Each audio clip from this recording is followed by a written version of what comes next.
Bonsoir à tous, bienvenue. Voici les titres de ce 20h.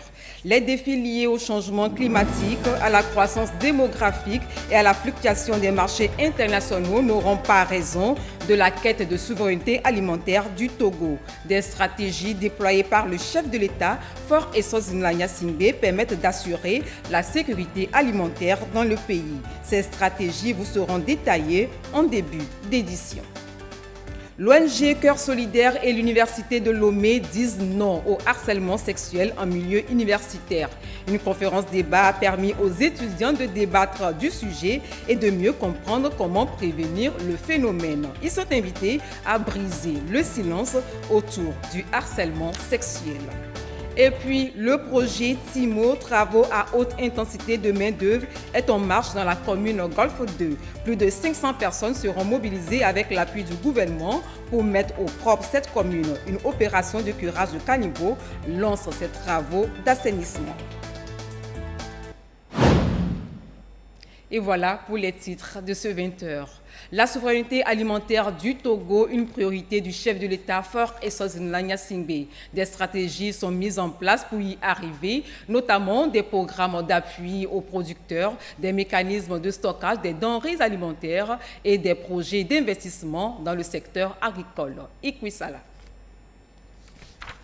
Au cours des 2 dernières décennies, plusieurs programmes ont été mis en place pour améliorer la productivité agricole au Togo. Parmi eux, le Programme national d'investissement agricole, de sécurité alimentaire et nutritionnelle, le mécanisme incitatif de financement agricole fondé sur le partage de risques MIFA et le programme d'appui au secteur agricole PASA. Ces initiatives visent à moderniser le secteur agricole et à garantir une production suffisante pour répondre aux besoins nationaux. Chaque année, le chef de l'État, Faure Essozinla Gnassingbé, met à disposition des producteurs des semences améliorées et des engrais subventionnés afin d'optimiser les rendements des cultures vivrières telles que le riz, le maïs et le manioc. L'approvisionnement en intrants agricoles est une priorité pour le président de la République qui veille à ce que chaque agriculteur puisse en bénéficier. En 2021, le prix des engrais a été réduit pour soutenir les agriculteurs.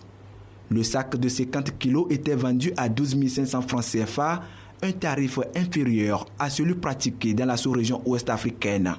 La même année, le ministère de l'Agriculture a annoncé la mobilisation de plus de 80 000 tonnes d'engrais, dont 55 000 tonnes déployées sur le terrain et 38 000 tonnes déjà utilisées.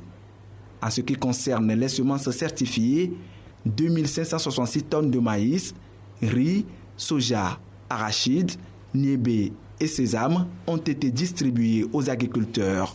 Grâce à ces soutiens constants du président de la République, la campagne agricole 2020-2021 s'est soldée par un bilan alimentaire excédentaire avec un taux de couverture des besoins de 240% pour les légumineuses, 160% pour les tubercules et 101% pour les céréales. En 2025, le budget consacré à la sécurité alimentaire s'élève à 19 milliards de francs CFA, soit une hausse de 46% par rapport à l'allocation de 2024, estimée à 13 milliards de francs CFA. Cette enveloppe représente 34% du budget total du ministère de l'Agriculture, de l'Élevage et du Développement rural, qui dispose d'un budget de 56 milliards de francs CFA pour l'année 2025. Le président de la République poursuit ses efforts pour éliminer la faim, renforcer la sécurité alimentaire, améliorer la nutrition et promouvoir une agriculture durable. En juillet 2023, un plan de sécurité alimentaire 2024-2030 a été adopté et bénéficie d'un financement dédié. Une partie des fonds est allouée à l'Agence nationale de sécurité alimentaire du Togo ANSAT, chargée du renforcement des achats et du stockage des céréales, ainsi que du préfinancement des producteurs agricoles. L'objectif pour le président de la République, Faure Essozinla Gnassingbé, est de garantir une meilleure gestion des réserves stratégiques et de stabiliser les revenus des exploitants, contribuant ainsi à un secteur agricole plus résilient et durable. Et nous poursuivons cette édition du soir avec ces communiqués. Tout d'abord, ce communiqué qui nous vient de l'Assemblée nationale. Le président de l'Assemblée nationale informe les honorables députés que la 4e séance plénière de la première session extraordinaire de l'année aura lieu le jeudi 20 mars 2025 à 9h au siège de l'Assemblée nationale. Fait à Lomé, le 18 mars 2025, a signé le président de l'Assemblée nationale, Kodjo Sevontepe Adedji. Et ensuite, ce communiqué du ministre de la Réforme du service public, du travail et du dialogue social. Le ministre de la Réforme du service public, du travail et du dialogue social informe les candidats déclarés admis au concours général de recrutement de fonctionnaires pour le compte de l'administration publique, session du 26 février 2022, qu'ils peuvent consulter la liste des affectations sur le site du ministère www.fonctionpublique.gouv.tg ou au lieu suivant: à Lomé, au ministère de la Réforme du service public, du travail et du dialogue social; à Tchévier, à Takpamé, Sokodé, Kara et Dapaon, dans les directions régionales du travail et des lois sociales. Par ailleurs, ils sont invités à prendre service le lundi 31 mars 2025 à 7h, heure locale, à leur institution et ministère d'affectation. Les candidats qui ne se présenteront pas à leur poste d'affectation seront considérés comme en situation d'abandon de poste et remplacés conformément à la réglementation en vigueur. Un communiqué signé du ministre de la Réforme du service public, du travail et du dialogue social, Gilbert Bawara. À New York, aux États-Unis, la ministre en charge de l'action sociale porte la voix du Togo, qui reste engagée dans la promotion de la femme et l'égalité des sexes. Professeur Kosiwa Zinsou Klassou a partagé les acquis du Togo avec ses pairs et c'était aux sessions de la CEDEAO et de l'OIF tenues en marge de la 69e session de la Commission sur la condition de la femme. Christine Petit-Kialoudé. La commission de la CEDEAO a, avec les ministres en charge des questions de genre de l'espace, fait le bilan de la contribution de l'institution dans la promotion de l'équité genre. C'est le ministre en charge de la promotion de la femme, professeur Kosiwa Zinsou Klassou, qui a ouvert les travaux de ces assises. Durant les 50 années de vie de l'institution, plusieurs initiatives sont prises pour démontrer la priorité accordée au genre. La CEDEAO a articulé sa politique autour d'un certain nombre de programmes et de projets structurants. On peut citer le programme de transformation mis en œuvre depuis 2010. Plus de 896 micro-projets ont été appuyés pour les femmes actives dans la transformation agricole, halieutique et dans l'artisanat. Ces projets et programmes ont permis d'enregistrer des progrès notamment dans les domaines de la santé, de l'éducation et dans l'accès des femmes aux postes décisionnels. Le Togo, selon l'étude sur les inégalités de genre en Afrique de l'Ouest, s'est détaché avec des scores très élevés. Le Togo, grâce à l'engagement personnel de son Excellence M. Professeur Zimna Nyassibé, président de la République, peut se féliciter des résultats obtenus en matière d'autonomisation économique et sociale des femmes et des filles après 30 ans d'adoption du programme d'action du VJ.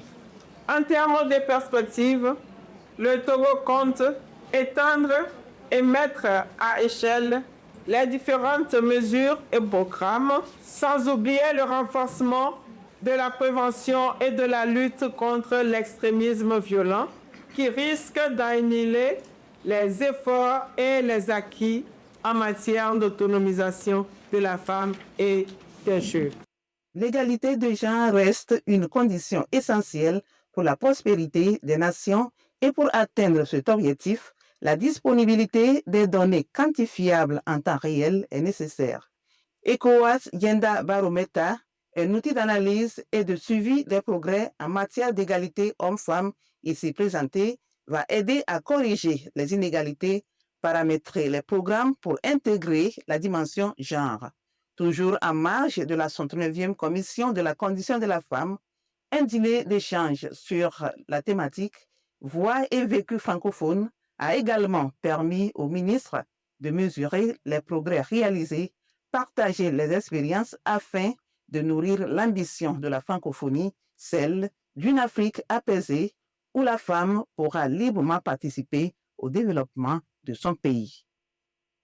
Et pour le bien-être de la femme au Togo, le monde universitaire dit non au harcèlement sexuel. Il faut briser le silence quand on est victime de harcèlement sexuel. Une conférence débat a apporté plus de lumière sur le sujet et c'était ce matin à l'université de Lomé. Cette conférence débat a informé les étudiants sur leurs droits et les moyens de prévention contre le harcèlement sexuel en milieu universitaire. Sandra Ziabé. Un ami de papa qui voulait me trouver du travail. Il a vu mes dossiers, il a dit j'ai le profil, mais d'abord je dois coucher avec lui. Comme cette jeune dame, elle aussi a essuyé des coups pareils. Le phénomène est bel et bien réel et persiste. J'ai perdu mon estime de moi, mais il a fallu que j'aie assez de soutien parental, amical, pour pouvoir rehausser mon niveau. Quand j'essayais de me faire écouter, il y a des sœurs qui m'ont plutôt pointé du doigt. C'est plus là que j'ai été choquée, cessée d'avoir peur d'énoncer. Anxiété, stress, difficultés relationnelles, voilà les dommages que subissent les victimes. La problématique fait objet de discussions entre les organisations de la société civile, les étudiantes et décideurs.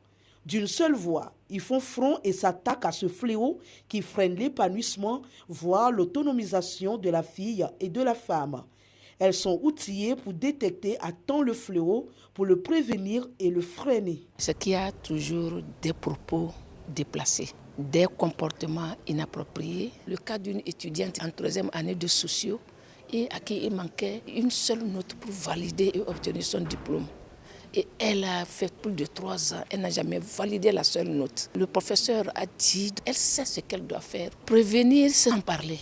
À partir de cet instant, les étudiantes auront la possibilité de connaître en matière de droit ce qu'elles ne savaient pas, une connaissance générale qui leur permettront de pouvoir dorénavant éviter, prévenir même ces harcèlements sexuels. Les recours juridiques en cas de harcèlement sexuel et le harcèlement numérique étaient à l'ordre du jour.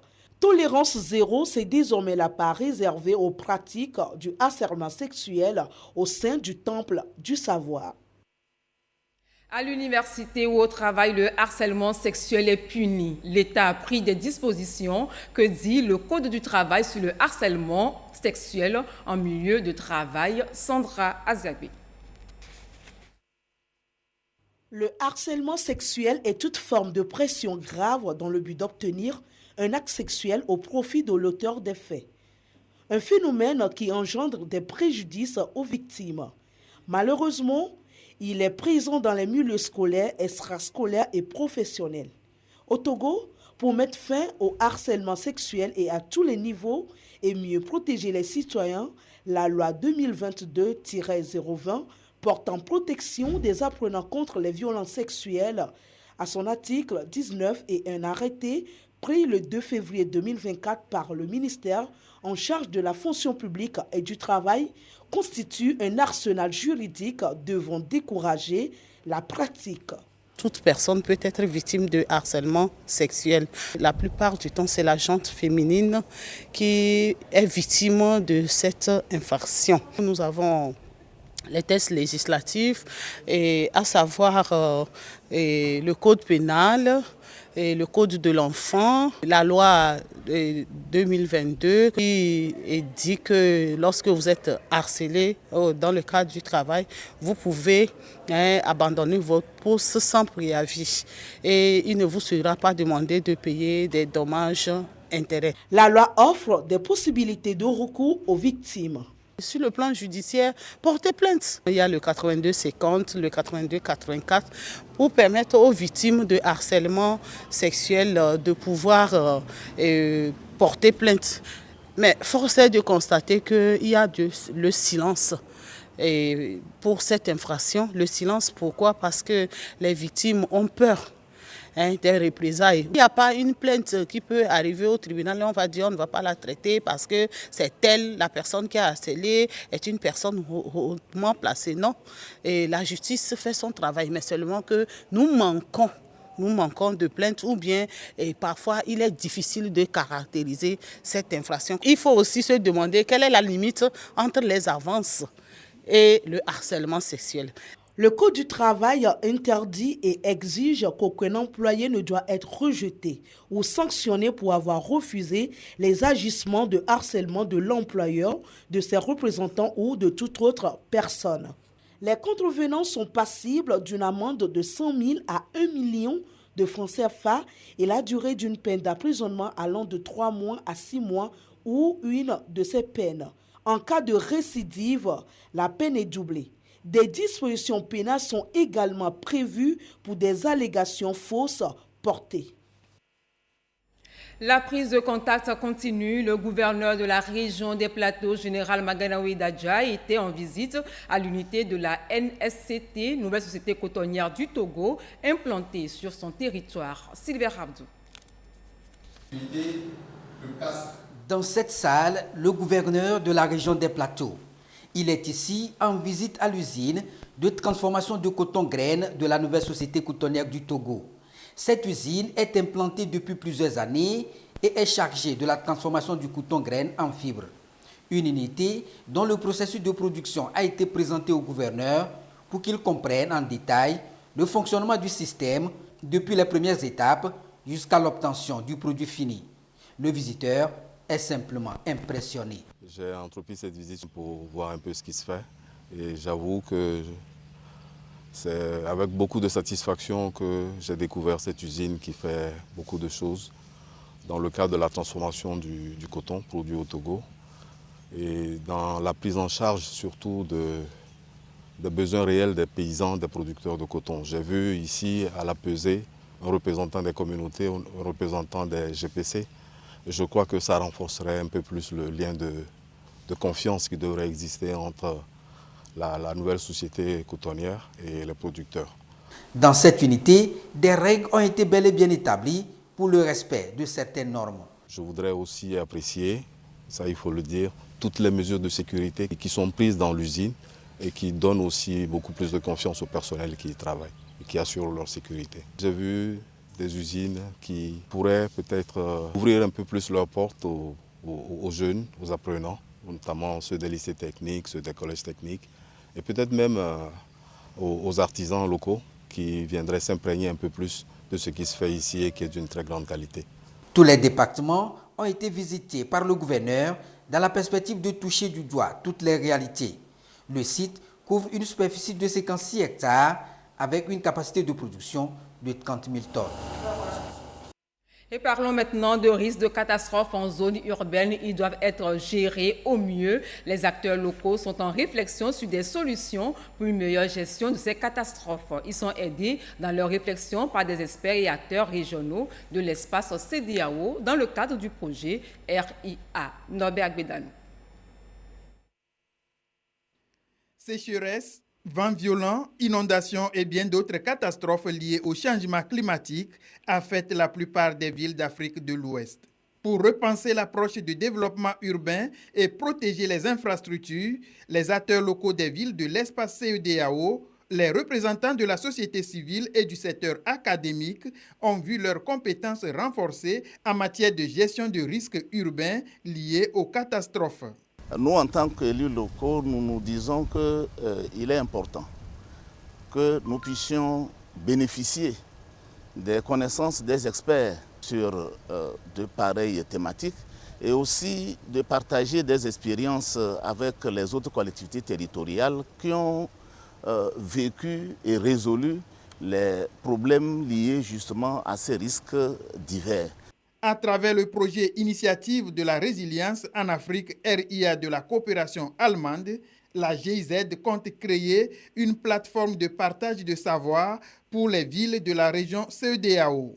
Ceci pour permettre aux différents acteurs de bénéficier de l'expérience et des connaissances des experts en matière de résilience.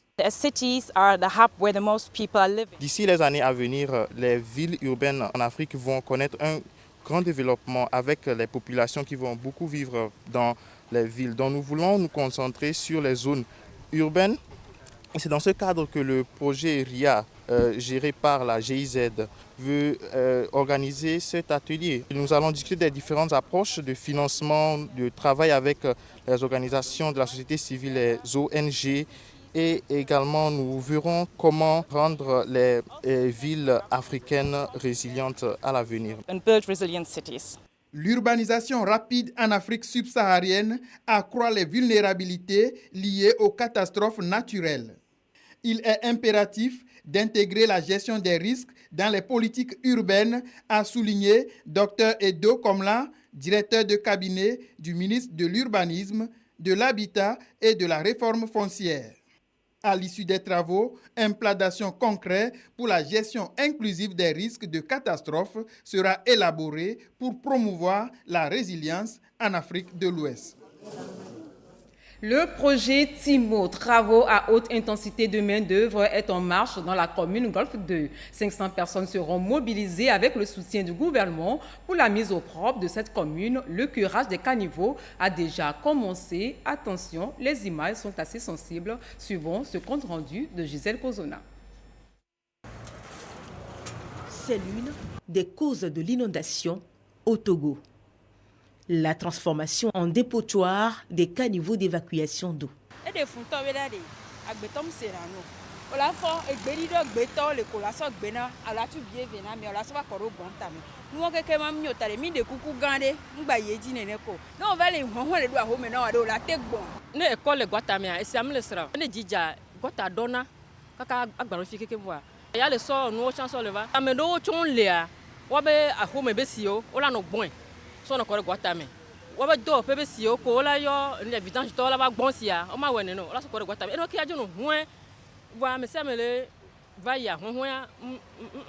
Bientôt, c'est la saison pluvieuse et l'assainissement des quartiers et des caniveaux retient les attentions.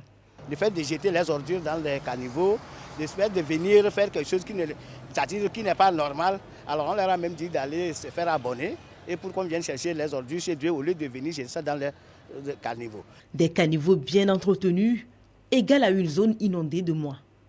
Bien que la mairie et les comités de développement de quartier jouent déjà un rôle dans l'assainissement des quartiers, un projet vient en appui, celui des travaux à haute intensité de main-d'œuvre. Grâce à ce projet, l'opération de salubrité est déjà en branle. Ce projet permet d'une part d'assainir les quartiers et cela permettra aux participants de gagner un peu d'argent et ensuite ils peuvent mener des activités génératrices de revenus. Et au-delà de ça, c'est une implication communautaire que nous voulons dans notre commune.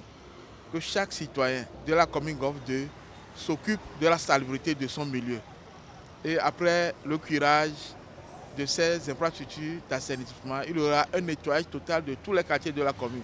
Ce projet va mobiliser au moins 500 main-d'œuvre. Le gouvernement apporte un soutien indéfectible à l'initiative pour ainsi rendre les communes propres et saines.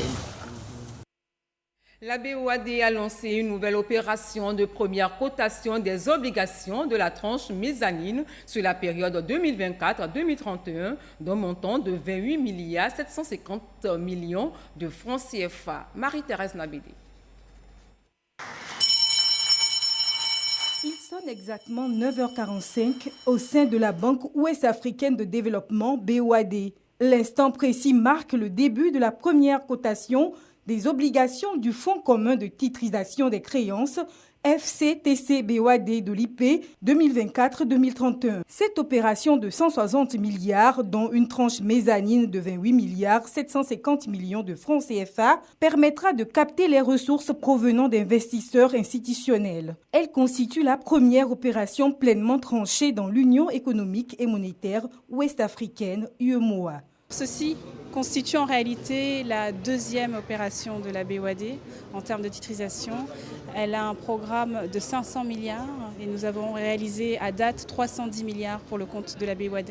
Donc une première opération de 150 milliards de francs CFA réalisée en 2023 et cette deuxième opération de 160 milliards de francs CFA donc clôturée le 22 août 2024. Le programme de titrisation est extrêmement important pour la BOAD car au-delà de la liquidité levée par les opérations de titrisation, cette solution permet à la BOAD d'agir sur son bilan, de le rendre plus agile, d'avoir une économie en fonds propres, de préserver sa notation internationale.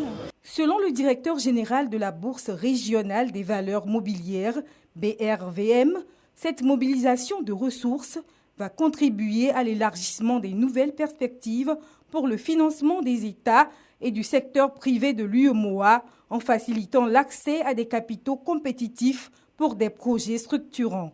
La titrisation est venue comme un nouvel instrument qui permet d'arriver aux mêmes objectifs, c'est-à-dire de dégager des ressources pour le financement des investissements. Et nous ne pouvons que saluer la BOAD comme pionnière sur ces opérations de titrisation et qui aujourd'hui constitue un nouveau chemin emprunté par pas mal d'acteurs pour le financement de leurs investissements. La banque en l'état est dans son rôle de banque de développement qui pousse l'économie aussi bien du secteur public que du secteur privé et recourir à cette palette d'instruments permet à la banque de se renforcer, mais au-delà de ça, d'utiliser les ressources et d'attirer d'autres ressources hors de la zone pour encore mieux jouer son rôle. Les ressources ainsi collectées permettront à la BOAD et à ses partenaires de renforcer le financement des plans nationaux de développement des États membres de l'UEMOA, notamment dans les secteurs de l'énergie, de l'eau et du transport. Nous abordons maintenant l'actualité internationale. Le Mali ne figurera plus sur la liste des pays membres de l'OIF, Organisation internationale de la francophonie. Les autorités maliennes ont annoncé officiellement leur retrait de l'organisation après le Niger et le Burkina Faso. Le Mali a officiellement annoncé son retrait de l'Organisation internationale de la francophonie, emboîtant le pas à ses voisins et alliés le Niger et le Burkina Faso. Dans un communiqué, le ministère des Affaires étrangères dénonce une application sélective des sanctions motivée par des considérations géopolitiques ainsi qu'un mépris pour la souveraineté des États concernés. Il accuse également l'OIF d'être devenu un instrument politique téléguidé. Selon le communiqué, la décision de retrait a déjà été notifiée par les États membres de la Confédération de l'Alliance des États du Sahel, en conformité avec l'article 10 de la charte de l'OIF. Avec le départ du Mali et du Niger, l'organisation perd 2 de ses membres fondateurs qui avaient pris part au sommet de Niamey le 20 mars 1970. Pour rappel, le Mali avait été suspendu par l'OIF en août 2020 suite au coup d'État ayant renversé le président Ibeka. L'image fait depuis hier le tour du monde. Le président Félix Tshisekedi de la RDC et Paul Kagame du Rwanda, assis à la même table à Doha, au Qatar. Les deux présidents ont échangé sur la possibilité d'un cessez-le-feu sous la médiation de l'émir Cheikh Tamim bin Ahmed Al Thani. Les présidents de la République démocratique du Congo, Félix Tshisekedi, et du Rwanda, Paul Kagame, se sont rencontrés à Doha au Qatar ce mardi sous la médiation de l'émir Tamim Ben Hamed Al Thani. Ils ont cherché à désamorcer la crise sécuritaire qui secoue l'est de la RDC où le groupe rebelle M23 soutenu par le Rwanda a conquis de larges territoires dans les provinces du Nord et du Sud Kivu. Lors de cette rencontre d'une durée d'environ 45 minutes, les deux dirigeants ont réaffirmé leur engagement en faveur d'un cessez-le-feu immédiat et inconditionnel. Ils ont convenu de poursuivre leurs discussions pour trouver une solution durable au conflit. Ce dialogue intervient dans un contexte de pressions occidentales et de sanctions ciblant le Rwanda, alors que Kinshasa, qui accusait son voisin de soutenir la rébellion, montre désormais une volonté d'entamer des négociations directes avec le M23. Ce face-à-face inattendu pourrait bien représenter un tournant dans la recherche d'une paix durable dans la région. Actuellement, les chrétiens catholiques sont en carême. Les fidèles musulmans font le jeûne du mois de Ramadan. Pour les uns comme pour les autres, ce sont des périodes de ressourcement spirituel, de prière et de privation. Nous jetons ce soir un regard sur ces deux cheminements spirituels avec Marie-Reine Abeta, Isidore Koubatine et Yasmine Kodia. Le jeûne du Ramadan et le carême chrétien, des pratiques spirituelles communes aux chrétiens et aux musulmans. Mais elles diffèrent en termes de durée, de signification et de modalité. Le jeûne du mois de Ramadan, c'est un pilier de l'islam. Ramadan, c'est le nom du mois. Pour de ce mois, il est fait obligation à tout musulman de pouvoir jeûner au cours de ce mois de Ramadan-là. Et pour pouvoir jeûner, il faut être d'abord saint d'esprit, il faut être pubère et ne pas être malade. Le carême chrétien catholique prend sa source dans le désert, où Jésus a fait 40 jours, 40 nuits, sans manger, sans boire, et il a été tenté par Satan. Pour nous chrétiens, le carême, c'est deux choses. D'abord, aller au désert avec Jésus pour vivre ces 40 jours, et puis ensuite, cheminer avec lui pour vaincre le mal. Tout en visant un idéal commun, le jeûne du Ramadan et le carême chrétien constituent une marche spirituelle pour les fidèles, dans leur quête d'être plus proche de Dieu. Pendant ces 40 jours, nous allons nous habituer comme exercice à faire l'aumône qui consiste à partager. Ceux dont se privent, on jeûne, on ne mange pas ceci, cela, on donne ça à ceux qui en ont besoin. Pour pouvoir jeûner, il faut se lever très tôt le matin, entre 4h et 4h30, pour prendre un repas qu'on nous appelons le suhour, le lever du soleil jusqu'au coucher du soleil. Si vous le faites en dehors de cette période, ce n'est pas le jeûne que vous êtes en train de faire. Temps de privation,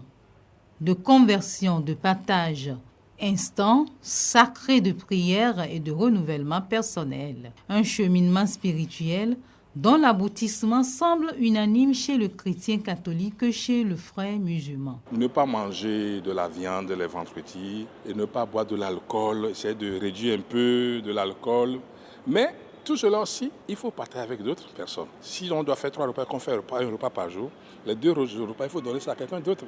Mais dans le jeûne, ce qui est le plus important, c'est de ne pas faire du mal. Puisque le but, c'est d'être une bonne personne, d'avoir un bon cœur, avoir un bon esprit. C'est qu'être vraiment enfant de Dieu, être dans le monde, l'instrument de Dieu. Pour un accomplissement réussi de cette démarche spirituelle, fidèles chrétiens et musulmans trouvent le réconfort dans certains usages. Je commence d'abord par moi-même prêtre, parce que le carême, ce n'est pas pour les chrétiens, c'est pour nous tous. Je suis prêtre pour le peuple de Dieu, mais je suis chrétien comme eux. Donc, c'est à nous tous de faire le carême. Chacun, c'est une marche ensemble. On ne doit pas oublier qu'on est tous des pécheurs et qu'il y a le mal en nous. Il faut en prendre conscience. Ne pas voir d'abord l'autre, voir soi-même. Ah, je suis pécheur, j'ai le mal en moi. On me demande pendant 40 jours de lutter contre le mal qui est en moi. Qu'est-ce qu'on me donne comme moyen? Aumône, prière, jeûne. Je m'attelle à cela. Mais je dois savoir que tout compte fait à la fin, je dois devenir une bonne personne. Est-ce que chacun peut, à la fin du carême, peut sentir que sa vie a changé en bien? Là, on a fait un bon carême. Par rapport aux jeûnes, le Seigneur Allah subhanahu wa ta'ala a fait descendre beaucoup de bénédictions sur les jeûneurs. Lui-même, il s'est attribué la paternité de récompenser tous ceux-là qui jeûnent. Chacun est appelé à faire le maximum de bonnes actions qu'il pourra. Donc le prophète, salut et paix sur lui, Mohammed sallallahu alayhi wa sallam, nous a recommandé de donner à suffisance. C'est pourquoi vous allez constater qu'au niveau de la communauté musulmane, au moment de rompre le jeûne, les gens se retrouvent autour des mosquées, ceux qui ont apporté des fruits, ceux qui ont apporté de la bouillie, ceux qui ont apporté des jus, et se partagent. Le jeûne du Ramadan et le carême chrétien ne révèlent pas la même signification, mais leur philosophie et leur origine se rejoignent considérablement. Se reconnaître enfant de Dieu, cultiver l'amour et le pardon, demande la clémence et la miséricorde divine pour être davantage plus proche de lui. Et ce communiqué du ministre de la Réforme du service public, du travail et du dialogue social pour refermer cette édition du soir. Le ministre de la Réforme du service public, du travail et du dialogue social informe les candidats déclarés admis au concours général de recrutement de fonctionnaires pour le compte de l'administration publique, session du 26 février 2022, qu'ils peuvent consulter la liste des affectations sur le site du ministère www.fonctionpublique.gouv.tg ou au lieu suivant: à Lomé, au ministère de la Réforme du service public, du travail et du dialogue social, à Thiévié, Atakpamé, Sokodé, Kara et Dapaon, dans les directions régionales du travail et des lois sociales. Par ailleurs, ils sont invités à prendre service le lundi 31 mars 2025 à 7h, heure locale, à leur institution et ministère d'affectation. Les candidats qui ne se présenteront pas à leur poste d'affectation seront considérés comme en situation d'abandon de poste et remplacés conformément à la réglementation en vigueur. C'est un communiqué signé du ministre de la Réforme du service public, du travail et du dialogue social, Gilbert Bawara. Et ceci met fin à cette édition. Merci à vous qui nous avez suivis. Portez-vous bien. Au revoir.